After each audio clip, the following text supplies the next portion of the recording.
Actitud oracular. Hola, ¿cómo están? Les doy la más cálida bienvenida a nuestro podcast Actitud Oracular. Este es un proyecto de la Academia Ruta 17 donde trabajamos con el tarot, los símbolos, los arquetipos y los oráculos como herramientas de descubrimiento y crecimiento personal. Hoy nuestra productora, la maravillosa Flor Pons, que hasta este momento había estado oculta tras las bambalinas, por fin se ha animado a venir a estar de este lado del mic, lo cual me hace profundamente feliz porque pocas personas en este planeta con esa claridad, ¿verdad, Florcita mía? El oráculo me ha convocado. El oráculo te ha convocado y nos quieres contar un poquito de hoy, de nuestro invitado, de nuestro podcast. Sí, hoy tenemos un invitadazo, tenemos muchas ganas de empezar a conversar. Voy a hacer una breve presentación, voy a leer el machete. Hoy tenemos a Héctor Gil García, que es terapeuta transpersonal, naturópata y profesor de psicosomática integrativa. Se ha formado en medicina biológica, meditación, terapia sistémica y bueno, imparte terapia, entiendo, y también seminarios y conferencias. Hoy lo trajimos un poco para conversar sobre una propuesta que él hace, que es mirar simbólicamente al cuerpo y a lo que sucede en el cuerpo, ¿no? Bueno, bienvenido, Héctor. No sé si te hice justicia con la presentación. Muchas gracias. Sí, claro que sí. Bien, pues este es un tema interesante, apasionante y podríamos decir que esa es una mirada, la mirada del cuerpo, como tú dices, Flor, donde vemos cada parte del cuerpo como un símbolo. Y se hace mucho más interesante vivir dentro de un cuerpo humano cuando sabemos que cada parte del cuerpo responde a una forma y a una forma inteligente. O sea que todo el cuerpo es una obra maestra del universo y podríamos extenderlo más allá, porque en la psicología junguiana y en la psicología transpersonal entendemos que no solo el cuerpo, aunque hablaremos del cuerpo, no solo el cuerpo, sino que podríamos leer todos los sucesos, accidentes, sincronicidades, divorcios, encuentros, desencuentros, también como símbolos de un lenguaje de la vida. Entendemos que el universo entero es como si fuera un gran libro o un gran espejo, y todo lo que refleja el universo es significativo si lo sabemos leer. Entonces empecemos, si queréis, por el cuerpo y luego lo podemos expandir a la naturaleza. Como sabían los antiguos, también las aguas, los bosques, las aves del cielo, las entrañas de las víctimas en la antigüedad se usaban como forma de leer en la naturaleza. Pero vamos a algo más evidente, más cercano, que es nuestro propio cuerpo físico, si os parece. Sí. Me gustaría así como hacer un llamado, un shout out a los tarotistas, ¿no? Que un tema que nos preocupa mucho en las lecturas a veces es la salud, es un tema que los consultantes luego están y nos da luego un poco de reserva, como mejor bien anda con un médico, ¿no? Pero si es que uno quiere abordar este tipo de consultas, esta es la manera. Es decir, entendiendo bien el lenguaje simbólico del cuerpo y haciendo un entramado de ese lenguaje del cuerpo con el lenguaje de las cartas, ¿no? Y entonces podemos tender un puente no para sustituir un diagnóstico clínico, sino para entender el subtexto de cualquier diagnóstico posible, ¿no? Y entender el lenguaje del síntoma y entonces comunicarnos, ¿no? Y creo que es muy rico para los tarotistas este tema.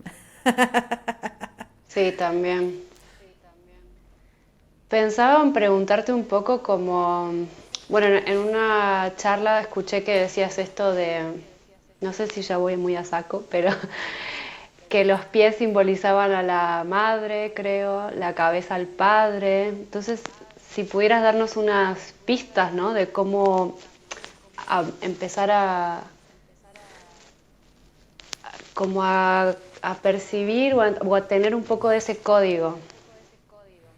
Bien, sí, esto tenemos que ubicarnos hace miles de años hacia atrás para entender cómo es el lenguaje del cuerpo y su simbolismo.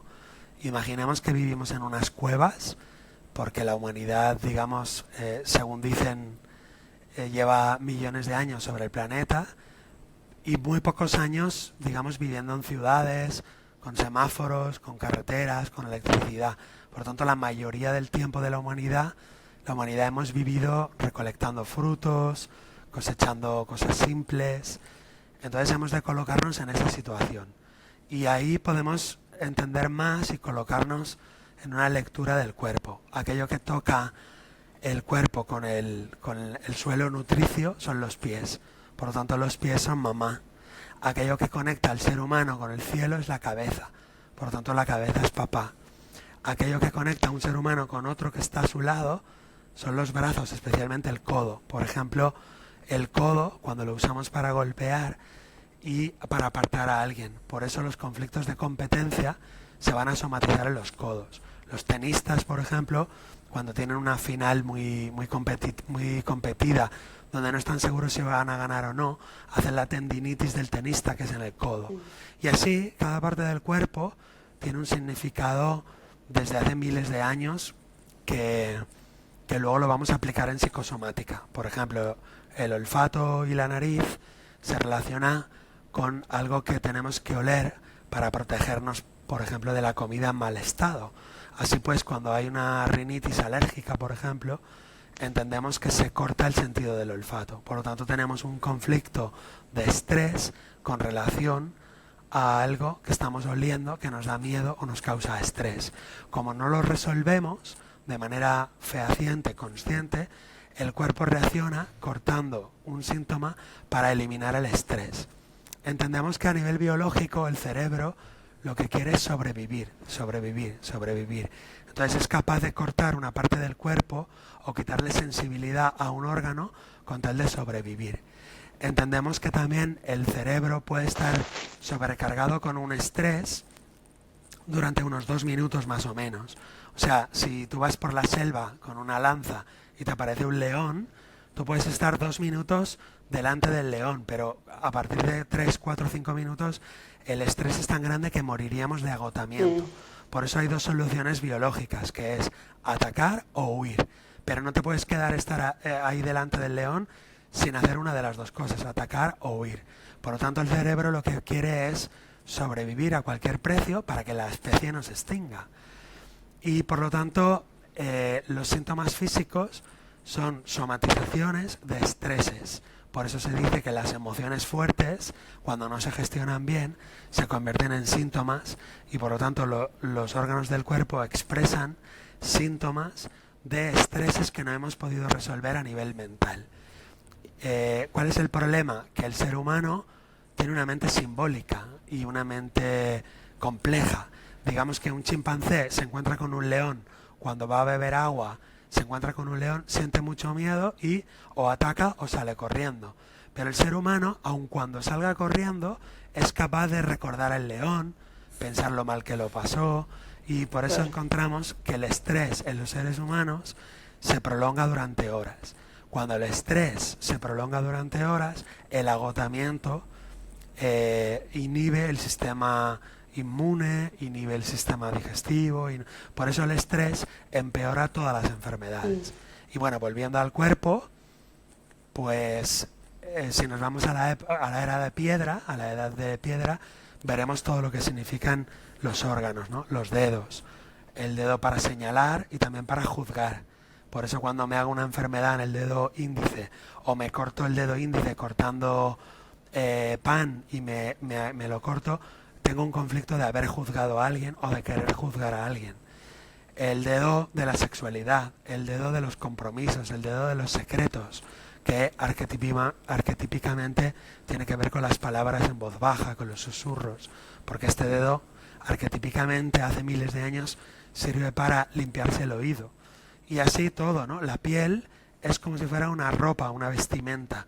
Por lo tanto, la piel son conflictos de relaciones, conflictos de contacto. Por ejemplo, se ha ido mi hijo a vivir a otro país, ya no me da besos en la cara, donde a mí me gustaba que me diera besos en la cara, y entonces hago un contacto deseado y entonces hago un eczema en la piel.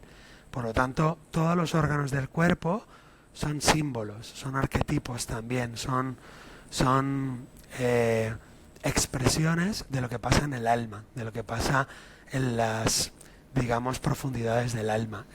Y cuando ya llevamos muchos años trabajando en psicosomática, pues ya entramos como en una especie de idioma mucho más fácil y más asequible. O sea que a priori suena muy raro, pero es como aprender coreano o aprender japonés.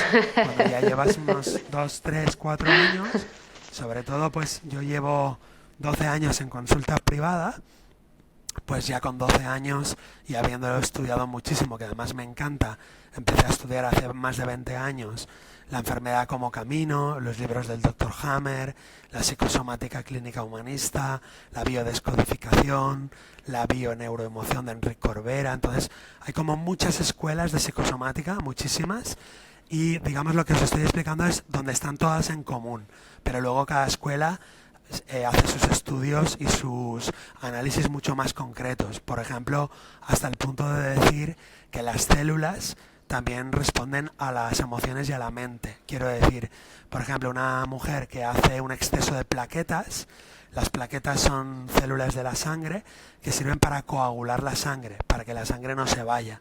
Entonces, cuando viene a mi consulta una mujer que tiene un exceso de plaquetas, le pido un diagnóstico y en la primera sesión ya le digo, usted tiene un conflicto de separación en la familia, usted quiere coagular a la familia, quiere que la familia no se vaya, y se pone a llorar.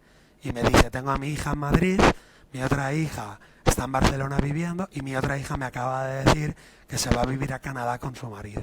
Entonces hago un exceso de plaquetas para coagular la sangre, porque quiero mantener la sangre, la familia unida. Claro. O sea que las escuelas de psicosomática llegan hasta el punto de las células, las plaquetas, las moléculas de cortisol, las moléculas de insulina, o sea, todo en el cuerpo tiene un significado. Las neuronas significan algo, las glías del cerebro significan algo, los glóbulos rojos, todo tiene un simbolismo en el nivel del alma. Claro, es que digamos que todo es susceptible de ser mirado con esos ojos, ¿no? Con esa idea, o sea, con los ojos del símbolo y con esta propuesta de comunicarnos con el alma, con el espíritu, con cada uno como lo quiera ver, porque ese lenguaje siempre es en términos simbólicos, ¿no? Eso es un poco también lo que nosotros siempre planteamos. Lo que vosotros llamáis la actitud oracular. Claro.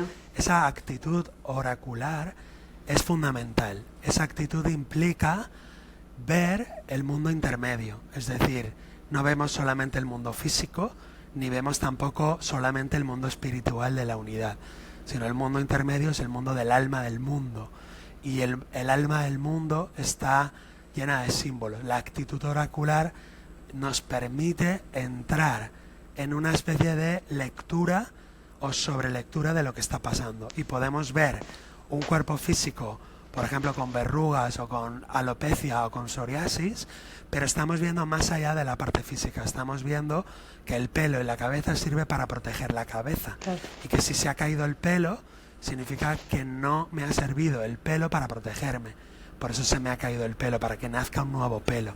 Por lo tanto, hay un conflicto de desprotección o desvalorización intelectual.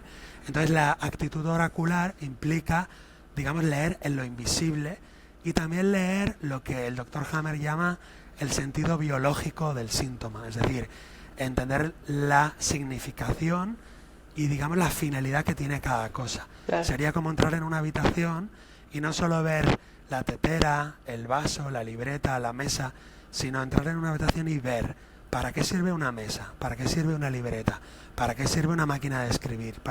Entonces estamos resignificando el mundo, y eso es importantísimo porque estamos abocándonos en el siglo XXI en un mundo desacralizado, en un mundo desritualizado, en un mundo digamos, desencantado, donde no hay un encantamiento del mundo, donde no hay un simbolismo, y eso nos lleva a un mundo sin significado, digamos un mundo vacío.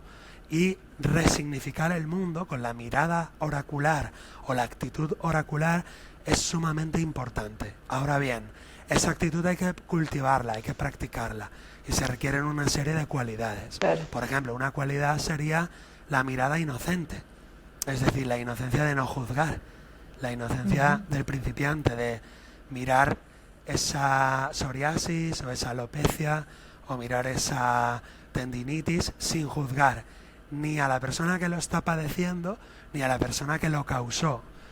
Digamos que para que la actitud oracular sea lo más pura posible, el que mira tiene que ser como una caña hueca, a través de la cual sople el viento de Amón o el viento de Zeus, como en los oráculos antiguos de Dodona o de Delfos, donde era la naturaleza, eran los elementos los que pasaban a través de la pitia o de la sibila o del sacerdote, que se consideraba una caña hueca, como la flauta de Pan, a través de la cual soplaba el viento divino, y era el significado, por lo tanto, venía de otro mundo, venía de otra dimensión.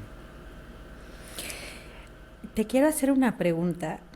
A veces cuando uno está tratando de interpretar un símbolo, o un símbolo del cuerpo, ¿no? Específicamente, podemos encontrar diversas interpretaciones de diversas escuelas, ¿no? Por ejemplo, ahorita estabas hablando de los dedos y yo estaba mentalmente pensando que los dedos están relacionados con planetas, ¿no? Y entonces te centraste en el meñique con este rollo de limpiar el oído. Dije, qué gracioso, el meñique corresponde a Mercurio, y entonces ahí hay una correspondencia muy elegante.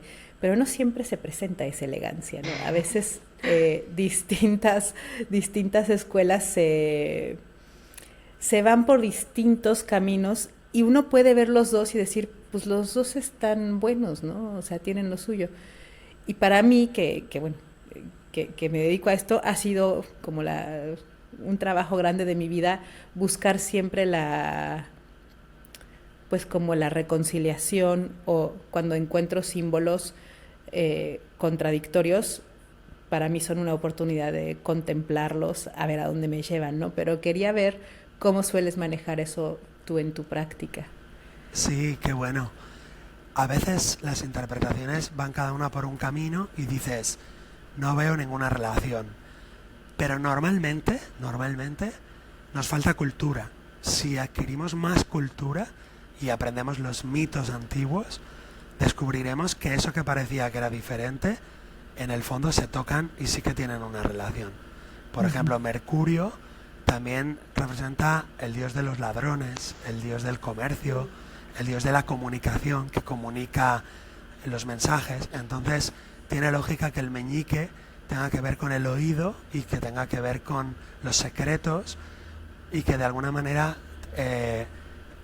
sirva como para hablar de mensajes sutiles. Un susurro, un secreto es un mensaje sutil. Así que, desde mi punto de vista, las grandes tradiciones dicen lo mismo. Quiero decir que puedes ir por el camino de la China, o puedes ir por el camino de Egipto, o puedes ir por el camino de Grecia, pero si conectan con las grandes verdades universales, siempre se van a conectar de alguna manera y van a hablar de lo mismo de diferentes facetas.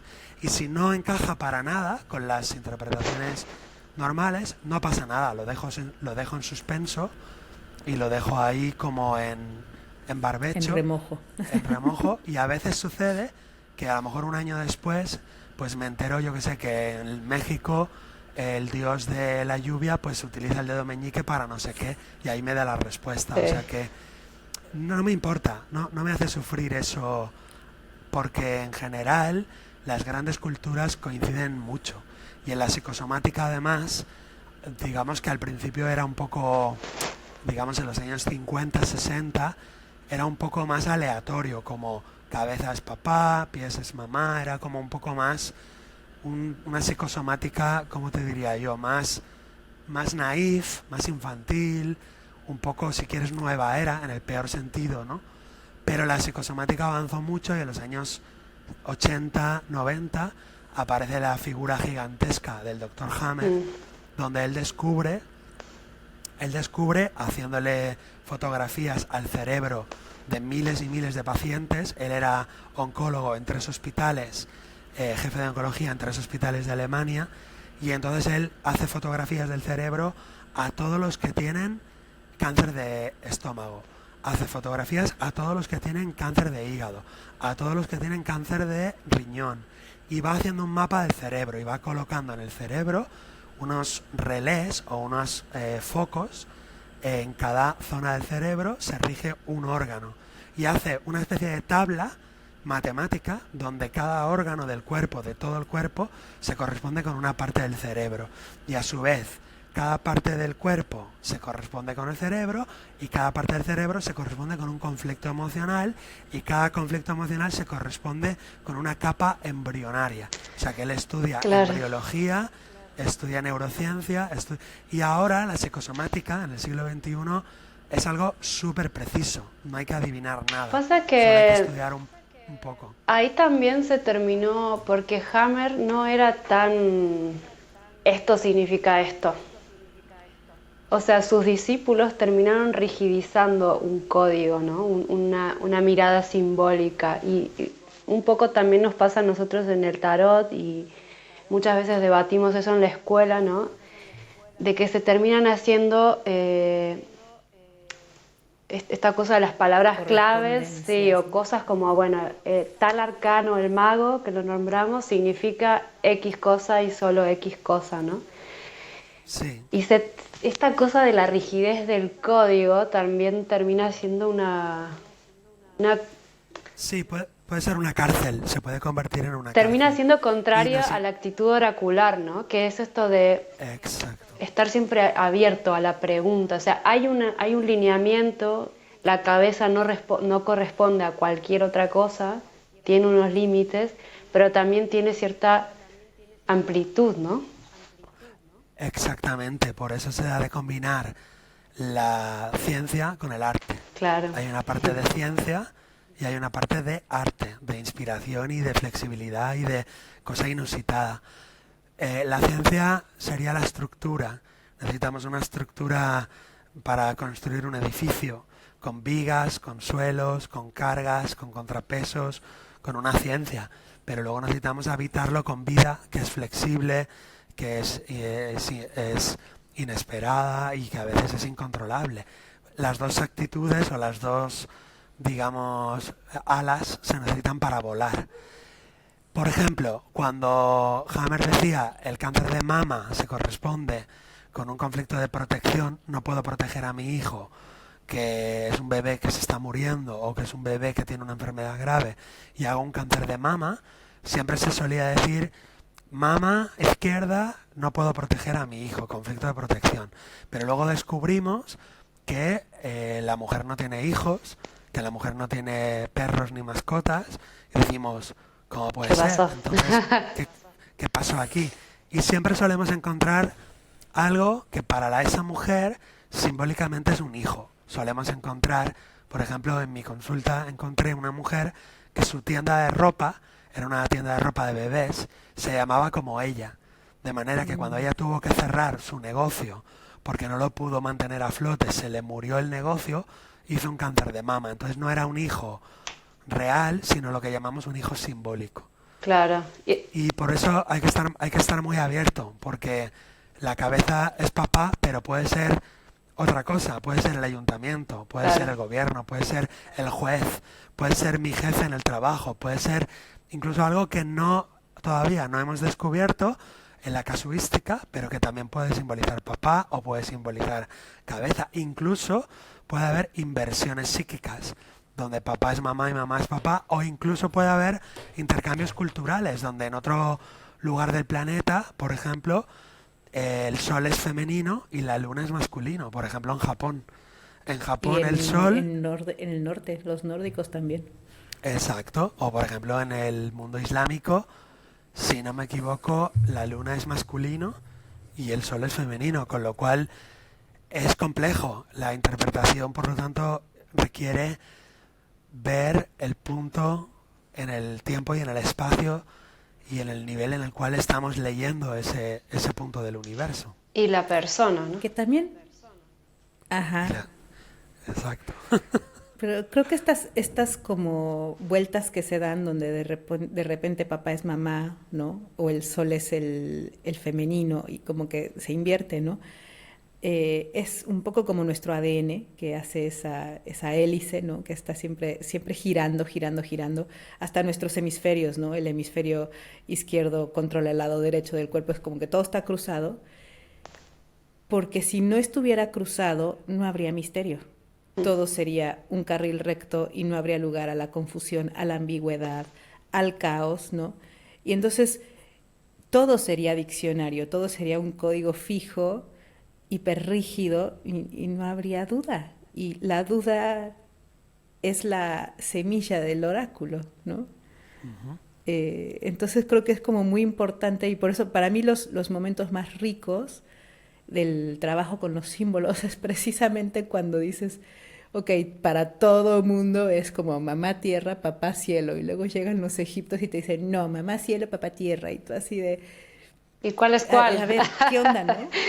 ¿Y cuál es cuál? Como que seguimos queriendo buscar esa verdad como que existe ahí afuera, ¿no?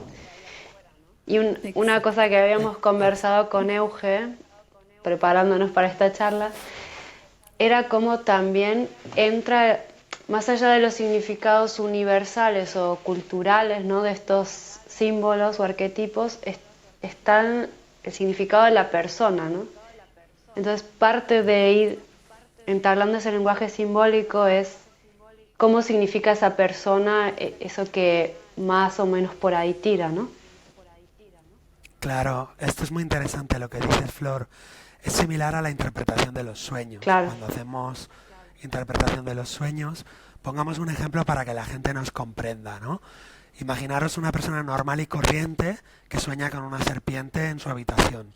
Pues para esa persona la serpiente pues es algo ajeno a su vida cotidiana, por lo tanto podemos decir que estamos ante un símbolo, digamos, universal. Pero imagínate que la persona soñante es una persona que trabaja con serpientes todos los días, es un veterinario y todos los días trabaja con serpientes. Entonces soñar con una serpiente es como, digamos, soñar con su trabajo.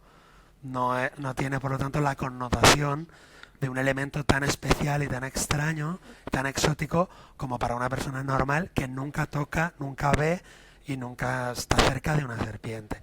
Por eso, digamos que hay varias capas y proponemos un análisis vertical de profundidad, donde hay una capa, digamos, subconsciente, una capa inconsciente personal, una capa inconsciente familiar, otra capa inconsciente colectivo, nacional o grupal, y otra capa inconsciente de la humanidad. Y en cada capa la serpiente puede tener un significado diferente. Por ejemplo, si yo soy veterinario, trabajo con serpientes, o si yo no soy veterinario, soy abogado y nunca he visto una serpiente, o incluso para mi familia la serpiente puede tener un significado, porque a lo mejor mi bisabuelo pues fue atacado por una serpiente y en mi familia fue un drama, digamos, familiar para todos, porque se quedó cojo. Y entonces hay diferentes capas de significado. Sí, sí. Y también, por ejemplo, un síntoma o un símbolo, ¿no? Puede atacar a una familia o a un país o a toda la humanidad, como vimos en la pandemia, ¿no? En donde como que todos juntos estábamos manifestando los mismos síntomas y había que interpretarlo en ese nivel colectivo, ¿no? Entonces, si te daba un COVID, tú no podías hacer una interpretación tan individual porque estábamos todos juntos en ese ajo. Había que como ampliar el cuadro, ¿no? El panorama. Sí, por ejemplo, en psicosomática se sabe que hay enfermedades, digamos, epidémicas y se estudia, ¿no? Por ejemplo, se sabe que en las poblaciones isleñas, por ejemplo en las Islas Canarias o en Cuba, hay más índices de diabetes que en otros lugares peninsulares o continentales. Y si te miras el conflicto emocional de la diabetes, es un conflicto de resistencia y un conflicto de aislamiento, donde la célula se cierra para que no entre la glucosa. De alguna manera, en la diabetes la insulina no se fabrica. Al no fabricar insulina, el azúcar, la glucosa no puede entrar en la célula. O sea que la célula se convierte en una isla que no quiere que la glucosa entre dentro. Entonces hay todo un estudio, digamos, de los traumas colectivos y las enfermedades que tienen más incidencia en diferentes continentes o lugares. Pero ¿cuál es el problema? Que todo este estudio que se podría hacer para resolver conflictos emocionales colectivos, a las farmacéuticas directamente no les interesa. Por eso se queda sin estudiar y se queda sin enseñar, pero se podrían hacer estudios y tratar de resolver conflictos emocionales colectivos. Digamos que hoy en día ya no hay médicos colectivos o sanadores de ciudades como había en Grecia o había en Egipto o había en otras civilizaciones donde se sabe que aparecía un sabio taoísta, por ejemplo, en una ciudad china, se le llamaba y el sabio taoísta curaba no a una persona, sino curaba toda la ciudad mediante una serie de trabajos oraculares, hacía el diagnóstico y mediante una serie de trabajos de medicina, digamos, taoísta, ponía una serie de remedios y de alguna manera curaba, digamos, a esa entidad colectiva que llamamos la ciudad. Y proponía cosas, ¿no? Por ejemplo, pues canten todos canciones de este tipo, o mañana al amanecer, y entonces eran como actos psicomágicos, si queréis, pero que movían realmente la información y removían el campo cuántico de esa ciudad y hacían que esa ciudad, digamos, entrara, digamos, en armonía o volviera al orden. Al volver al orden y a la armonía, la enfermedad desaparecía. Qué fantástico eso y qué diferente sería el mundo si tuviéramos más de estas prácticas, ¿no? Un poco también Sí. Lo interesante para mí de traer estas conversaciones y que cada vez las escuche más gente y les entre la ficha, es eso, ¿no? Es tomar conciencia de que hay tantas herramientas a disposición, hay tantas posibilidades de vivir mejor, de estar más sanos, más armoniosos, más ordenados y que eso se refleja en todo, ¿no? Y también hay como mucho discurso hegemónico que combate estas miradas. Entonces hay como que ir extendiendo el mensaje, ¿no? Y cultivando todos la mirada oracular y simbólica y las prácticas de salud, como hacernos cargo también, ¿no? Porque la mirada oracular también te invita a la responsabilidad. Sí, exacto. Lo que pasa es que tenemos un problema enorme que, como decía Eugenia, es de difícil solución. Sería algo así como, Eugenia decía, la combinación, ¿no? Que es parte del misterio del universo y parte de, por ejemplo, unificar lo masculino y lo femenino, el cielo y la tierra. Y, por ejemplo, yo veo ahora un dilema de este tipo, ¿no? Que es armonizar toda la sabiduría antigua, el paradigma ancestral, donde hay una mirada simbólica y oracular del universo, a través del tarot, la astrología o el yoga, y armonizar eso con un paradigma científico de tecnología y de avances que hemos logrado, que no deberíamos descartarlo 100%, sino armonizar como, digamos, los dos paradigmas, el paradigma tradicional, el paradigma ancestral, que es más oracular, con el paradigma científico, digamos, racional, sin perder la esencia de ninguno de los dos y sacar un tercer paradigma, que sería el paradigma del siglo XXII o XXV, que unificara lo mejor de los dos. Y eso creo que es tremendamente difícil, pero necesitamos hacer una síntesis de ese tipo. Que estás describiendo lo que es un proceso alquímico, ¿no? Ese es el matrimonio de la reina, ¿no? Del blanco, de la energía yin o pasiva o femenina, y esta es la actitud oracular, ¿no? De estoy atento, estoy recibiendo y como que no me decanto por esto es esto, sino que estoy como abierto y flexible y así como un alga. Y luego está el rey rojo, ¿no? Que es rígido y es sólido y tiene estructura. Y cuando se casan, ¿no? Cuando se aman y se casan, tenemos el hieros gamos, entonces se produce este hijo, ¿no? Que este tercer paradigma es el príncipe, es Mercurio, es es Horus, ¿no? Es el dios del amanecer. Y siempre estamos haciendo eso. Y es más, este movimiento es el caduceo, es el símbolo de todos los médicos, porque de eso se trata la salud, en estar siempre dándose besitos, ¿no? No se pueden convertir en una línea recta, tienen que estar separándose y uniéndose constantemente para poder evolucionar. Es muy interesante. Yo creo que tendemos a pensar, o sea, creo que nuestro gran error o nuestra gran tontería es creer que los primitivos, los antiguos, creían cosas falsas y así como, ay, qué mensos, ¿cómo podían creer esto?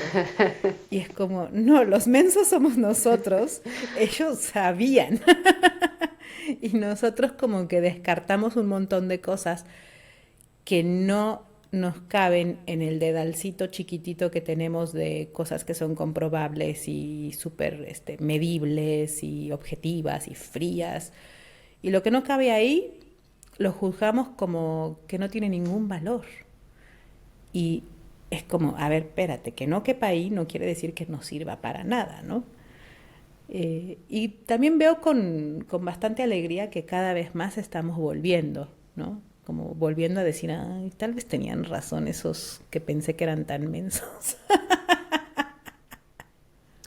Bueno, ya sabes que en el Renacimiento italiano, que es una época, se supone, de humanismo y de avances mentales, ellos hablaban de que en el pasado había la sabiduría original y por eso buscaban los libros de Platón, los libros de Aristóteles, pero de repente aparecieron los libros de Zoroastro, los libros de Hermes Trismegisto, y entonces ellos consideran que cuanto más atrás, más sabiduría había. En la China también, Confucio y Lao Tse nos hablan de los antiguos reyes sabios y santos, como la época del emperador amarillo y todo eso, ¿no? Entonces es complejo porque en un punto de vista hemos evolucionado, en otro punto de vista hemos involucionado. Parece que es un juego extraño donde no podemos dar por cierto que hemos evolucionado 100%, tampoco podemos decir que no hemos evolucionado. Entonces es complejo, es misterioso, es interesante. Lo que está claro es que la humanidad pues tiene un potencial inmenso, un potencial increíble y que necesitamos de alguna manera, vuelvo a repetir, sintetizar la sabiduría antigua, la sabiduría tradicional de los pueblos originarios de todo el planeta con, digamos, los paradigmas contemporáneos y modernos y sacar lo mejor de ambos, sin insultar y sin denigrar a los antiguos. Y tampoco no descartando totalmente lo actual, que también ocurre. Gente que descarta lo actual y lo considera, digamos, totalmente falso, ¿no? Porque hay una pregunta, si la vida, el destino nos ha traído hasta aquí a desarrollar el ego y la mente racional, ¿será que había que pasar por aquí o Claro. no? Claro. Para mí absolutamente. Es el péndulo, ¿no? Es como que descubrimos la razón y dijimos ¡wujú! Y nos emocionamos Y nos un fuimos poco para el otro demasiado lado. con ese lugar. Sí, porque es cómodo, es seguro, es rico no dudar, es rico tener certeza. El problema es que la certeza es veneno para la fe, para la esperanza. La certeza impide la actitud oracular. Pero esa es un poco la paradoja, Entonces, ¿no? De esta idea de que la mente y la razón nos traen la certeza, porque también la mente es la que se paraliza, es la que duda. Es el 2 de es la que espadas. se imagina leones que nos causan estrés. Claro, más que la mente, creo que donde buscamos refugio es en el método, ¿no? El bendito, dichoso método científico, que es como que si sigo este método, si sigo esta fórmula, no me puedo equivocar. Aquí estoy seguro. Es como que tenemos un carrilito de tú vete por aquí y sabes que todo va a estar bien. Si tú haces A, B y C, no corres peligro. Y la verdad es que no podemos erradicar el peligro, el riesgo y pues precisamente la incertidumbre, ¿no? Y mientras más tratamos de erradicarla, más nos encasillamos más chiquito se hace ese lugar en donde creemos que estamos seguros, que ni siquiera estamos, ¿no? Pero creemos. Por lo menos tenemos esa dulce ilusión. Y ahí opera un poco lo que decía antes Héctor del desconocimiento, ¿no? Porque una vez que uno empieza a estudiar, ¿no? Y por ejemplo, entendés cómo funciona el paradigma científico, que al final es un consenso en determinado momento sobre determinada cosa, empezás a decir, bueno, al final no hay nada tan tallado en piedra, ni siquiera en la ciencia. Claro. Y apenas se empiezan a poner cómodos, viene otro, ¿no? Y descubre algo que es así como no sé, Pitágoras con sus números irracionales, ¿no? O Einstein con la relatividad, es así como, no, todo estaba re bien porque descubriste eso, maldita sea, eso no cabe acá. Claro, esos consensos y esas comodidades son escalones, ¿no? Estamos cómodos, estamos bien y cuando ya estamos instalados aparece una ficha o aparece una información que nos desmonta este paradigma y tenemos que desprendernos de la comodidad y bueno, volver a la aventura. El paradigma newtoniano, por ejemplo, le resultó muy cómodo a los del siglo XIX y dijeron, ya lo sabemos todo, el universo no ofrece misterios para nosotros. Y unos años después, Albert Einstein sale con la teoría general, etcétera, y el paradigma einsteiniano, de alguna manera, era algo cómodo, pero viene la física cuántica, y creo yo que eso será siempre un sin vivir. Pero tiene una razón, y es que esa comodidad es como los prejuicios o las creencias, tiene una razón de ser, y es que el cerebro ahorra energía porque crea algo y ya no se lo tiene que cuestionar más. Al no tener que cuestionárselo más, ya no gasta glucosa en reflexionar y en cuestionarse, ¿no? Como que pero necesitamos un remanso, ¿no? Eso, claro. Nos mataría el estrés, sería como estar siempre frente al león y no poder huir, ¿no? Claro, entonces en la psicología transpersonal se habla de estadios de conciencia, donde la conciencia se desarrolla, se estabiliza, eso es un estadio de conciencia, pero inmediatamente surgen elementos, personas, inventores, y se crea un nuevo estadio de conciencia que tiene que trascender y, digamos, superar al anterior llevándose los mejores elementos. Y luego ese estadio se estabiliza.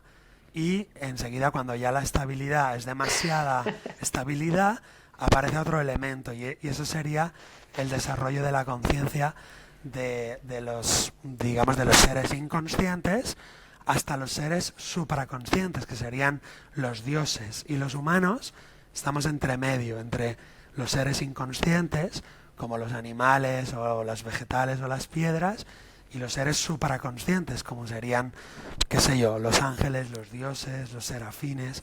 Y en ese juego de la conciencia se va desarrollando aquello que también podríamos llamar el viaje del héroe. Claro. Y cada subida de escalón tiene una llamada a la aventura, ¿no? Tiene su caverna, tiene todo eso. Y seguimos una y otra vez. Ay, me río porque al principio, hace un tiempo, cuando me contaron esta mirada transpersonal, ¿no? Y me cayó la ficha de que uno no va a saber todo. Yo que soy muy sagitariana dije, ¡ay no! ¿Cómo que voy a tener que estar toda la vida haciendo un escalón más? Pero ahora le veo como, bueno, sí, es más divertido, ¿no? Es más emocionante. Pero Sagitario ama ir un escalón más. Siempre Sagitario, esté donde esté, quiere ir. Sí, pero también allá, ¿no? creemos que hay un momento donde lo sabes todo. Bueno, Yo también soy Sagitario, Flor. Míralos. Coincido totalmente contigo. No, para mí la primera vez fue un shock, dije, ¡no! Después, bueno, me recompuse. ¿Cómo va a ser? También Me recompuse. pensaba en esto que habías dicho antes de no negar o sea, los avances y dónde estamos hoy, ¿no? Y lo miraba mucho desde el lado de Jung y decía, claro, cualquier cosa que niegue se convierte en sombra. Y qué importante es en ese proceso de ser conscientes en lo posible no generar estos campos, ¿no? De oscuridad de la conciencia, digamos. Claro, ahí está el tema, ¿no? Y en el proceso de individuación, Jung nos dice que la conciencia se ha de ir ampliando, Claro. aceptando contenidos que estaban en la sombra y que la conciencia vaya aceptando y a la vez tiene que ir, digamos, liquidando la tensión entre los opuestos, con esa alquimia que decía Eugenia, para que los elementos contrarios puedan soportarse en la conciencia, se tienen que convertir en un tercer elemento, síntesis de los dos anteriores, esa alquimia continua. Y ese es el viaje maravilloso de la evolución humana, entendiendo el alma como ese foco de luz donde va produciéndose esa alquimia continua. Claro. Y bueno, ahí necesitamos la mirada oracular. Volviendo al tema de los oráculos, he mirado lo que significa etimológicamente y orar significa hablar o comunicarse en latín y oculum o algo así significa instrumento para, con lo cual oráculo es un instrumento para comunicarse, de manera que para que la conciencia pueda realizar esa alquimia mágica, esa alquimia sagrada, también necesitamos que alguien nos ayude, es decir, comunicarnos con la vida, con el universo, con algo más grande que, digamos, nos ayude a sintetizar, porque, digamos, desde el nivel puramente humano, nada más que humano, se nos hace muy grande y por eso necesitamos abrirnos a fuerzas, digamos, suprahumanas que nos ayuden a realizar la alquimia entre los opuestos. Por eso el oráculo es necesario, la actitud oracular, para poder sintetizar y decir, mira, yo en este punto de mi vida no sé cómo sintetizar. Por ejemplo, tengo amor hacia mi madre, pero también tengo odio hacia mi madre, porque se está poniendo enferma y la tengo que cuidar y quiero separarme de ella y vivir mi propia vida. Entonces, la odio y la amo al mismo tiempo. Y esto me lo encuentro mucho en la consulta. ¿Qué ocurre? Que la persona no se permite odio a mi madre, solo se permite amo a mi madre. No se permite pensar ni sentir odio a mi madre. Entonces, una fase terapéutica es, bueno, permítete sentir amo a mi madre y permítete también sentir odio a mi madre. Y ella en su conciencia dice, ¿pero cómo? ¿Odio a mi madre y amo a mi madre a la vez? ¿Esto es posible? Y le digo, sí, no te asustes, es natural. Puedes odiar a alguien y amar a alguien a la vez. Tranquila, no pasa nada. ¿Y esto cómo lo resuelvo? Vale, vamos a pedir ayuda. Entonces vamos a mirarlo desde un punto de vista más elevado y vemos, digamos, a la hija, a la madre desde afuera y podemos ver la necesidad de la madre, la necesidad de la hija y coger un punto de vista más transpersonal y por lo tanto llegar a una síntesis. Y de alguna manera esa síntesis contiene la fuerza del amor y la fuerza del odio y las dos fuerzas se usan de manera creativa. Por ejemplo, genero una distancia sana con mi madre para poder vivir mi propia vida, pero a la vez genero un contacto con mi madre para poder cuidarla y amarla. Y esa generación necesita las dos fuerzas, por así decir, sublimadas.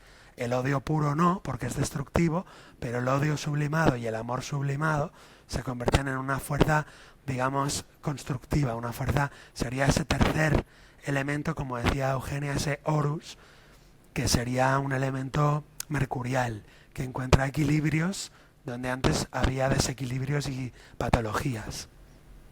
Claro. Y Así es. eso sería como lo que te permite tener una mirada oracular de los síntomas y el cuerpo, ¿no? O sea, aceptás ese síntoma, integrás esa información que te trae, que es la que estás rechazando, y ahí es como que podrías empezar a caminar hacia la síntesis, digamos, ¿no? Sí, exacto. Una de las primeras condiciones de la mirada oracular es permitirse sentir lo que hay, sin taparlo, sin esconderlo, sin maquillarlo. O sea, sería como casi diría el primer paso. O sea, no negar lo que hay. Hay rabia, hay tristeza, hay miedo, hay asco, hay odio, sea lo que hay. Sería como lo primero, no negarlo, no taparlo. Para luego ya veremos lo que hacemos, pero lo primero, no taparlo, no negarlo, para poder, digamos, entender que todos esos elementos son elementos naturales. Sería algo así como un explorador que quiere explorar la selva. Cuando va a la selva y ve una tarántula peluda, fea, no la niega, no la intenta matar, no coge una piedra y la mata, sino que primero la observa aunque no le guste, la dibuja, la observa, observa su hábitat y entonces no niega nada. Es como que la primera entrada en esa actitud oracular es no juzgo y no niego. Si hay rabia, si hay tristeza, si hay inflamación, no juzgo ni niego. Observo, observo, observo. Claro, eso el paciente solo no lo puede hacer, Claro. porque tiene miedo de la tarántula, o tiene miedo del odio, o tiene miedo de la soledad.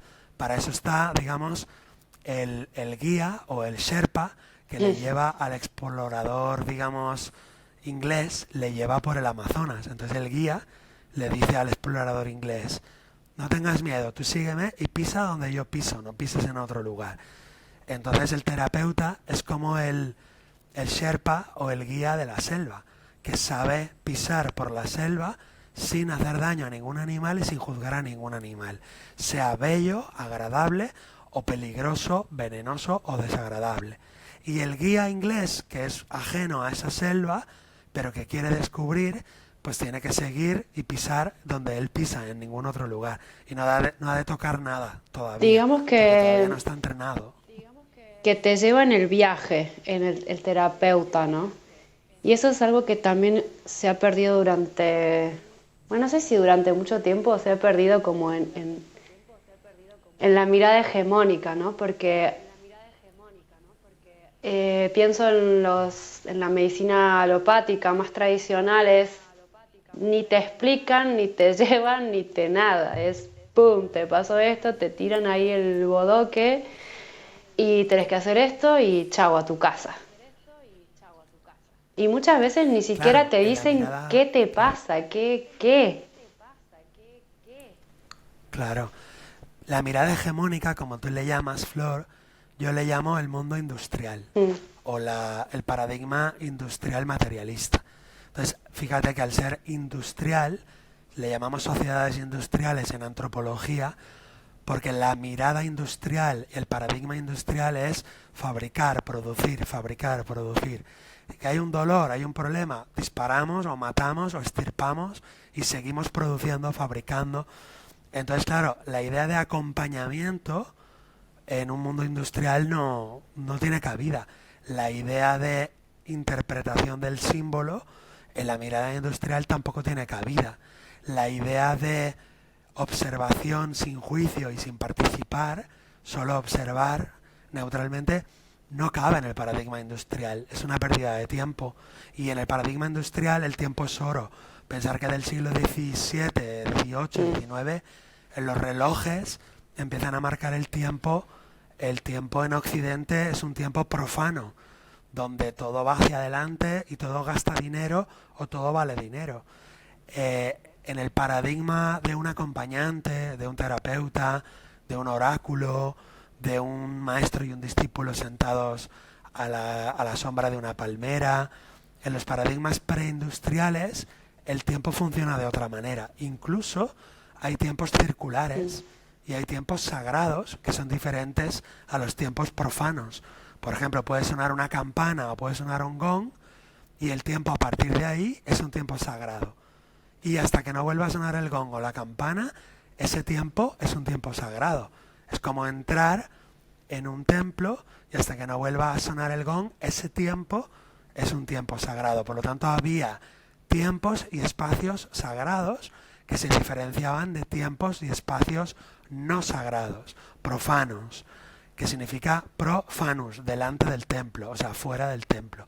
En la era industrial se pierde la diferencia entre lo sagrado y lo no sagrado, entre lo mágico, lo especial y lo profano, lo industrial, lo vulgar. Al romperse esa diferencia, digamos, nos queda un mundo vertical, un mundo horizontal, donde el tiempo es totalmente profano y por lo tanto no hay un tiempo cualitativamente mejor que otro, por lo tanto no hay un tiempo significativamente mejor que otro, por lo tanto la mirada oracular del tiempo tampoco existe, porque todos los tiempos valen lo mismo, valen dinero, pero no valen significado. Total. Tal cual. No, yo estaba pensando que no solamente se pierde la dimensión de lo sagrado, sino que el templo se convierte en la fábrica, ¿no? O sea, lo que se vuelve más bien sagrado es producir, ¿no? Y el protestantismo trae esto como que y si uno se pone a ver, la revolución industrial nace en Inglaterra junto con el protestantismo, ¿no? Y entonces esta cosa puritana y de sí, el trabajo es la respuesta, hay que producir. Ay, me trajiste una imagen de el pueblo donde vivo yo acá. Hay una empresa, en California. Sí, en California, hay una empresa de una marca de autos que es como el templo de este lugar, porque es como el lugar sagrado que les da la vida a mucha gente que vive acá o sus derivados, ¿no? Como que la economía del lugar depende de ese sitio y hay una relación muy así de ese es el templo, la fábrica. Bueno, los edificios altos, ¿no? Históricamente, la sociedad, su edificio más alto es el indicador de lo que es sagrado, que durante milenios fueron los templos, las catedrales, y después empezaron a ser las fábricas, financieras, las empresas, Wall Street. Los rascacielos de 584 pisos, que son todos de oficinas, y el dios al que se está venerando en esos templos así desquiciados es una cosa como de vamos a todos a hacernos iguales, ¿no? Vamos a quitar todo lo que nos haga distintos, vamos a producir, vamos a aniquilar nuestro deseo, vamos a aniquilar nuestra alma y vamos a producir bienes materiales para ganar dinero, para comprar bienes materiales. Entonces caímos ahí como hamstercitos, nos metimos en una ruedita y nuestra única salvación es la actitud oracular, yo digo. Claro, eso pasó, por ejemplo, cuando se construyó la Torre Eiffel. No solamente era un escándalo de hierro, no solamente era un escándalo de amasijos industriales, sino que era un escándalo porque la altura era mucho más alta que las iglesias y que las catedrales y todo, ¿no? Pero claro, tampoco podemos odiar, como decía Flor, porque lo pasaríamos a la sombra. Simplemente observamos el proceso del desarrollo de las etapas humanas y seguimos adelante. Y a mí me gusta decir que para no perder energía culpando o remarcando, criticando lo de afuera, podemos empezar cada uno por nuestro propio corazón, por nuestra propia casa. ¿Qué quiere decir? Pues que si no nos gusta que todo el mundo esté desacralizado y que todo el universo esté, digamos, desencantado, podemos reencantar nuestra vida y comenzar por nosotros mismos, teniendo en nuestra vida pequeños espacios y tiempos sagrados.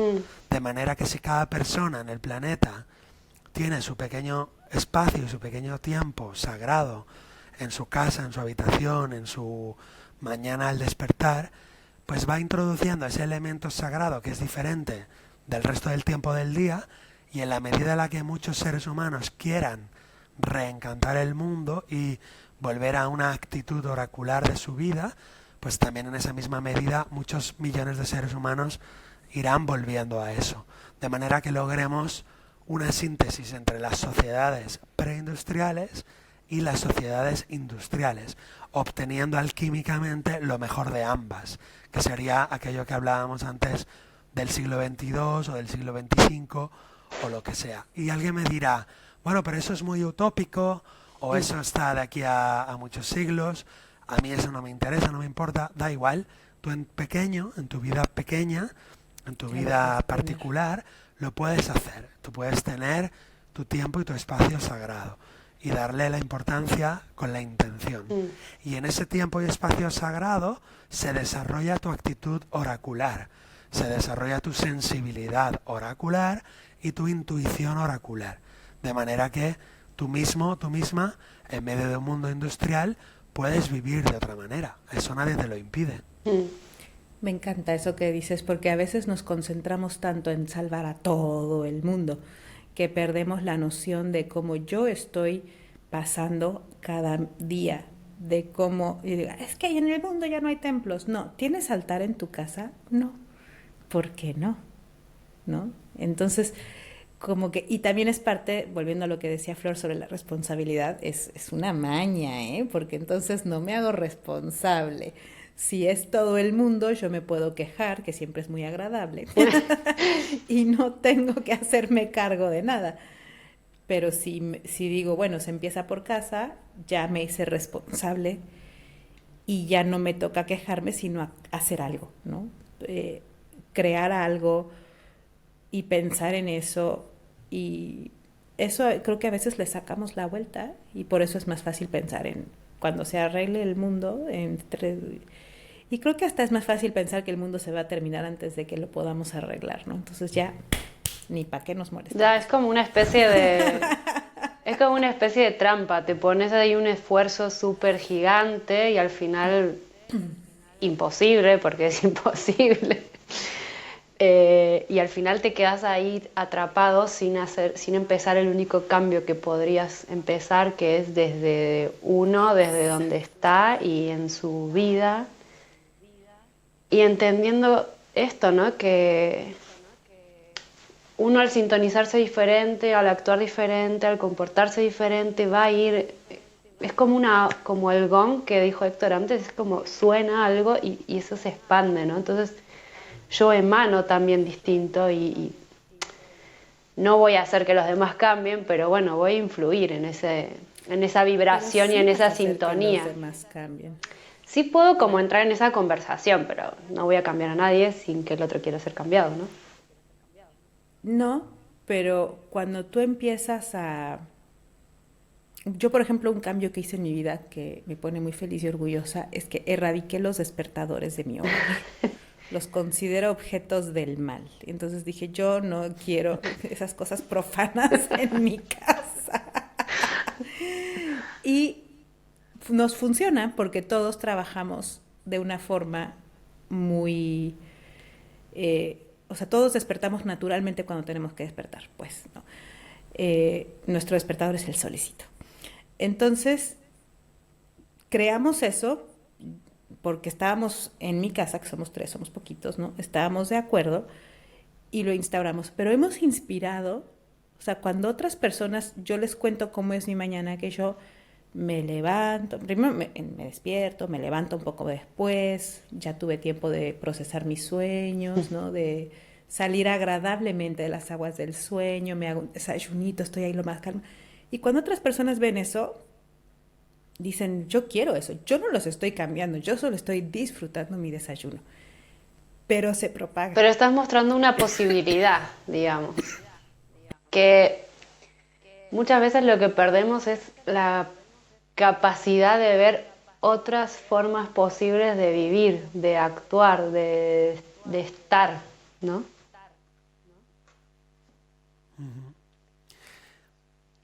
Sí, ahí lo que yo propongo es el estudio de las tradiciones antiguas, el estudio de los textos clásicos de la India, de China, de Grecia, de Roma, para que tengamos otras posibilidades de imaginar. Claro.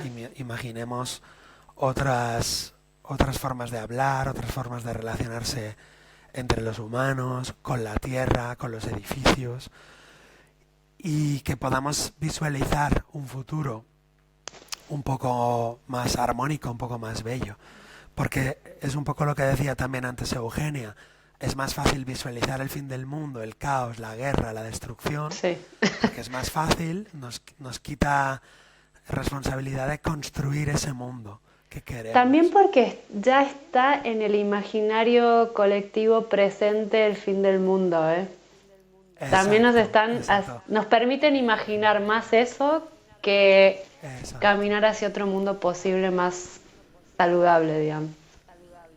Es muy curioso porque ahora hay antiutopías, por ejemplo Matrix o Aldous Huxley, 1984, o sea, hay muchas antiutopías, pero por ejemplo ha habido siglos donde todo lo que se escribían eran utopías. Utopías. Por ejemplo, la utopía de Tomás Moro, la Ciudad del Sol, la Nueva Atlántida. Entonces es curioso que en épocas un poco, digamos, por así decir, tristes o, digamos, decadentes, visualizamos antiutopías. Y en épocas constructivas o optimistas, visualizamos utopías. De manera que nos indica que la humanidad va como también en olas. No es un progreso ascendente, sino que el viaje de la humanidad es más parecido quizá al juego de la oca. A veces caes en la oca y pasas a la siguiente oca, de oca en oca y tiro porque me toca, pero a veces te caes en la cárcel, a veces retrocedes 6 casillas. Es un poco más parecido a esa espiral del juego de la oca. Y si queréis hablamos del viaje del héroe para ir Sí, vamos un poquito cerrando y si quieres contarnos esto que planteas del viaje del héroe en el proceso terapéutico. Sí, porque el viaje del héroe es un relato o un patrón narrativo que aparece en todas las culturas de la humanidad y que Joseph Campbell, como estudioso de la mitología, descubre que está de base en todos los mitos de todos los héroes y heroínas del mundo. Australia, Polinesia, Japón, Lakota, los mayas, los incas, los de Laponia, de Finlandia. Entonces, qué interesante encontrar una especie de esquema universal que está, digamos, en el inconsciente colectivo. Tanto es así que él le llama el monomito, el mito único, el mito del héroe, que como ya sabéis es la salida del héroe, la resistencia a salir, el encuentro con el mentor, las pruebas iniciáticas, el enfrentamiento con la sombra, con el dios, con la diosa, con el niño eterno, digamos con la sexualidad, digamos el encuentro con el dios absoluto y el retorno al mundo ordinario con el elixir, con la espada mágica, con el santo grial, con el talismán y vivir en el mundo ordinario de manera, digamos, de regreso, ¿no? Entonces, la partida, las pruebas y el regreso. ¿Qué es lo que vi yo? Que haciendo la psicoterapia durante meses con diferentes personas, todas las personas pasaban por una serie de etapas. Y poniendo un poco de orden en esas etapas, pues me di cuenta que eran un orden muy concreto. Primero hay que disolver, primero es como en la alquimia, la nigredo, se disuelven los patrones, las creencias, aquello que me ha llevado a enfermar, a la depresión o a la adicción o a la fobia o a la anorexia o al cáncer. Hay que disolver los patrones de comportamiento y de creencias y de emociones que me han llevado a esa experiencia, porque si no los disuelvo, esa experiencia no se va a disolver. Luego, en la fase blanca, en la albedo, tenemos que discriminar, soltar patrones viejos y tomar patrones nuevos que comprendemos que nos hacen bien, que nos gustan, que nos interesan, y hacer una especie de decantamiento. Y en la fase en rojo volvemos a la vida ordinaria, sería el retorno del héroe, donde tenemos que integrar y vivir todo lo aprendido en medio de nuestros amigos, en medio de nuestra familia, en mi pareja, en mi matrimonio, con mis hijos, con mis padres, que es una prueba dificilísima porque son los hallazgos y las tomas de conciencia, pero sostenerlo en medio de nuestra gente, digamos, querida y en medio de nuestra gente, digamos, ordinaria, que lo que ven de nosotros es el pasado, no ven el presente. Por lo tanto, potencian nuestro pasado y no nuestro presente. Y porque muchas veces cuando descubrís eso, lo primero que querés hacer es mandar a todo el mundo a pasear, ¿no? Como me separo, me voy a vivir a otro lado, me voy de mi casa. Y el desafío es como también, bueno, si toca, toca, ¿no? Pero también poder ejercerlo ahí donde estás. Exactamente, por eso la solución no es corto y me voy, sí, porque está sin resolver. Puedes cortar si quieres, pero que lo hagas desde la conciencia, desde la, digamos, desde la superación de ese trauma, no desde la evitación de ese trauma. De hecho, el regreso del héroe es un tema que Joseph Campbell lo pone en 5... Ay, ahora no tengo ningún libro mío aquí a la vez. Os quería enseñar mi libro, el del viaje del héroe, y lo tengo por ahí.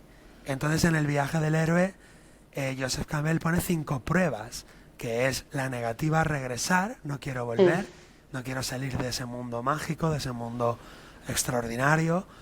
Segunda, el rescate del mundo ordinario, es decir, alguien del mundo ordinario a veces nos tiene que ir a buscar y sacarnos de los pelos para que hagamos la colada, freguemos los platos, Sí.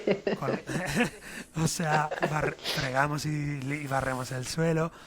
Y entonces hay 5 pruebas, muy difíciles las 5, porque realmente si has vencido algunas pruebas en el mundo extraordinario, pues como que no te apetece volver a la plaza del mercado con el ruido, con la monotonía, con la rutina, con la ignorancia, con la, digamos, banalidad de las conversaciones, de la música vulgar, de los intereses vulgares, y de alguna manera sí tenemos que volver ahí, aprender a convivir con eso sin odiarlo, y no solo eso, sino poner nuestros dones aprendidos y conseguidos y logrados al servicio de la comunidad, porque hasta que no se pone al servicio de la comunidad, digamos, el héroe no está encarnando, no está aterrizando, es como que se queda volando en el mundo mágico.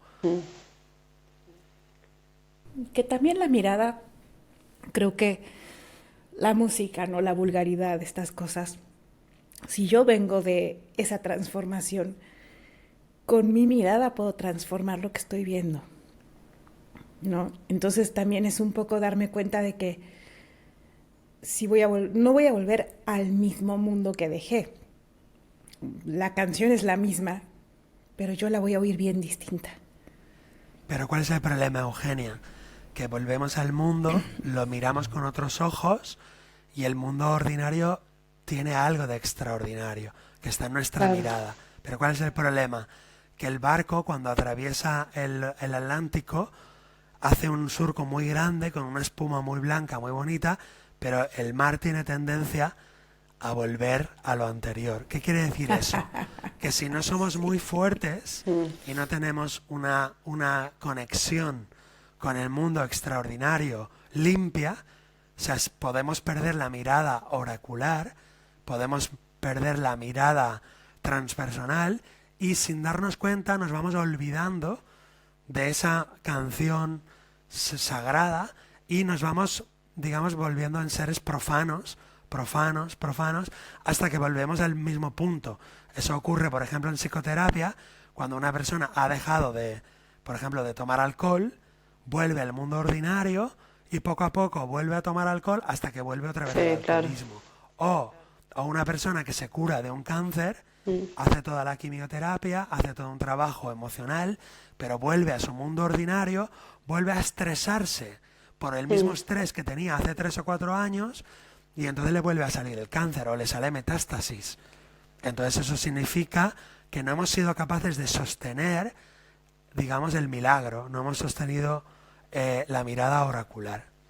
Por eso las pruebas del retorno del héroe son pruebas muy duras y son tan duras como la partida o las pruebas iniciáticas propiamente dichas. Bueno, yo diría de ir cerrando antes de que Euge se quede sin voz. Cierra tu florcita porque me estoy ahogando mal. Cultivando la mirada oracular, voy a decir que es sincrónico, que hoy tenemos a un decodificador del cuerpo y está Euge con una tos que se muere. Lo pensé toda la mañana.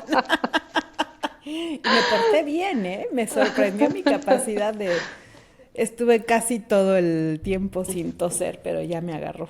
Sí. Ya estoy tosiendo todo lo que no tosí antes. Pero sí he estado trabajando en interpretar mi tos.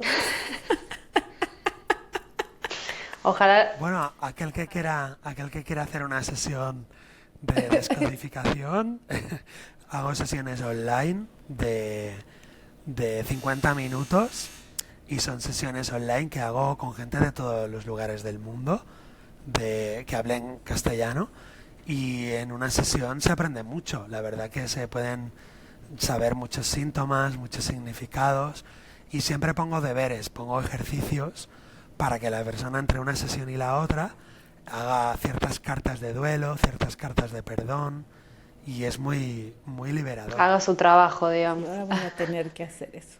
Sí. Voy a tener que hacer eso.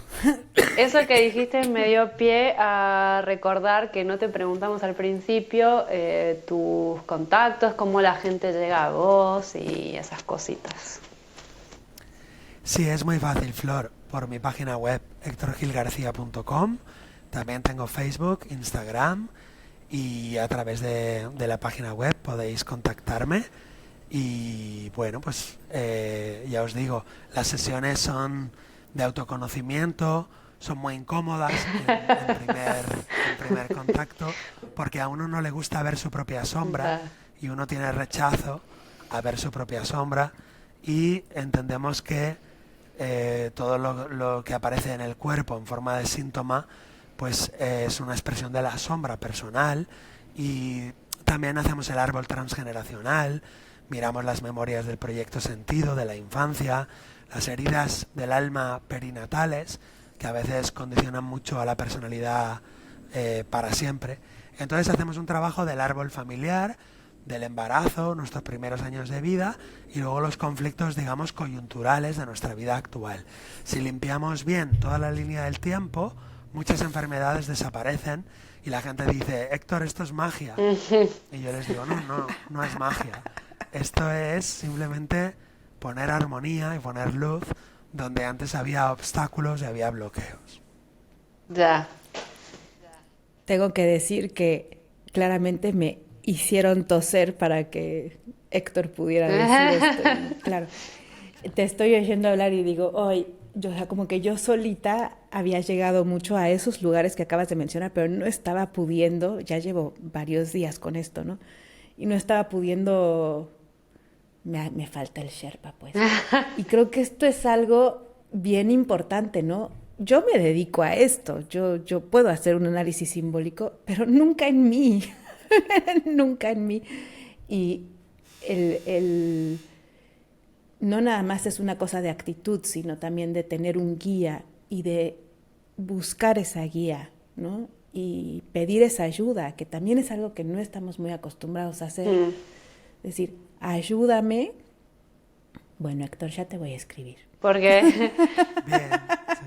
estamos en un paradigma de yo solito, yo puedo, y tú tienes que poder todo solo, ¿no? Y no. Y luego una que es Aries, ¿qué puedes esperar de mí? Claro, además, en el lenguaje del viaje del héroe, si os fijáis, aparece el mentor después de aceptar la llamada. Claro. Primero hay que decir sí. Luego es el rechazo a la llamada, y luego acepto la llamada. Cuando acepto la llamada a la aventura y me atrevo a salir de mi zona de confort, aparece el mentor, pero no antes. Qué bueno. Ayer acepté la llamada. Y creo que mi tos ha sido más que un accidente muy necesaria en este episodio, ¿no? Porque es esa ayuda que está siempre constante, ¿no? No sé, uno puede pensar en los ángeles o en el espíritu, o en la sincronicidad o lo que sea, pero es como, ya aceptaste tu llamada, aquí está tu mentor. ¡Tarán! Y ser capaz de reconocer eso, ¿no? Y pues atender, creo que es algo muy importante en nuestra actitud oracular.